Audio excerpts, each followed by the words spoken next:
Hey, this is Derek Trucks. And I'm Susan Tedeschi, and from the Tedeschi Trucks Band, and you're watching Ultimate Classic Rock. This is Chris Kissel. You're watching Ultimate Classic Rock, and we are live at Mountain Jam 2014. I'm here with Derek Trucks and Susan Tedeschi of the Tedeschi Trucks Band. Guys, it's an honor to be here with you. Thanks for having us. So I wanted to start off by asking you. Of course, it's the buzz of the festival. It's probably one of the last Allman Brothers concerts, and you guys probably take all the time that you can to work together on your project.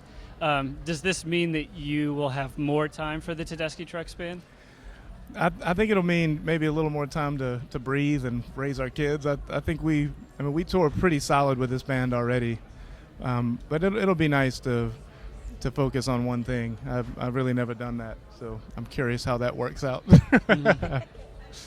So I wanted to ask you, as you've gone kind of forward in your career, especially like Derek with you and your guitar playing and the improvisation that you do, what of your influences have changed over the years? Like some of your newer influences, like people who've kind of steered you in another direction.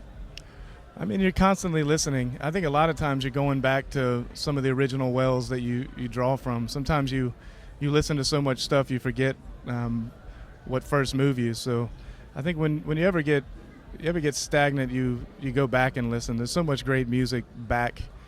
I can't say there's a ton of current things that I'm loving. I mean, we see people all the time that we love, like bands like the London Souls or Scrap-O-Matic or the Wood Brothers, or people that I feel that are doing it right. Mm-hmm. But a lot of times I'll go back and, if I get worn out hearing guitar players, I'll go listen to Freddie King and Albert King for a while, and you're like, that's why it's okay to play guitar. Yeah. Like, you remember where it came from. I think it's the same with Susan, So Susan, your singing has always reminded me of Mahalia Jackson in this like very deep gospel soul kind of sense.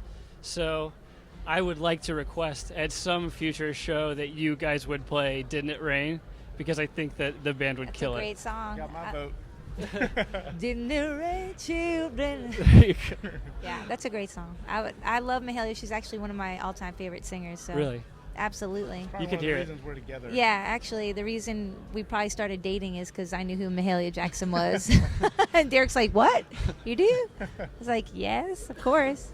But it goes back to the original people that I first heard before Mahalia, with people like Aretha, of course, who were more mainstream, and then I discovered Mahalia as I really got into gospel music.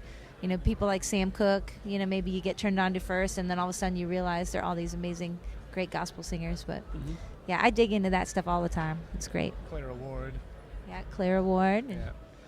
I think there's always been a very diverse set of regional influences in your music too. You've had Middle Eastern tinged songs, and I think looking at different scales and modes in the way that you play, and obviously Southern blues, but a lot of African rhythms and things like that. As you've traveled around places that you've played, are there any places that you've been that just have this like unique musicality to it, where you leave and you feel like you picked up something from it? I feel like most of that has been through just listening through regions. Unfortunately, this day and age, you go to a lot of places and it's kind of all the same crap. It's electronic music everywhere, and it's kind of hard to dig through that layer when you're only there for a bit. I mean, there's certainly places that you obviously feel the music that's there. Like whenever you're in New Orleans, you can't help but hear that sound and feel that. We were just in India, and you certainly come away with a bit of that. I want to go and spend more time. I think it'll be even stronger. I'd like to go to Cuba. Cuba's another one. Certainly when you're in South America or Central America, when you're there at all, you pick up on those sounds. I mean, we're constantly listening and searching, but I think unfortunately, especially when you travel throughout Europe, places where I would hope to get more traditional music or music that's from that place. It seems like every place you walk by, it's the same awful sound. It's like a flattening of music. Yeah, sort of. I've tried, but it doesn't work for me. Right.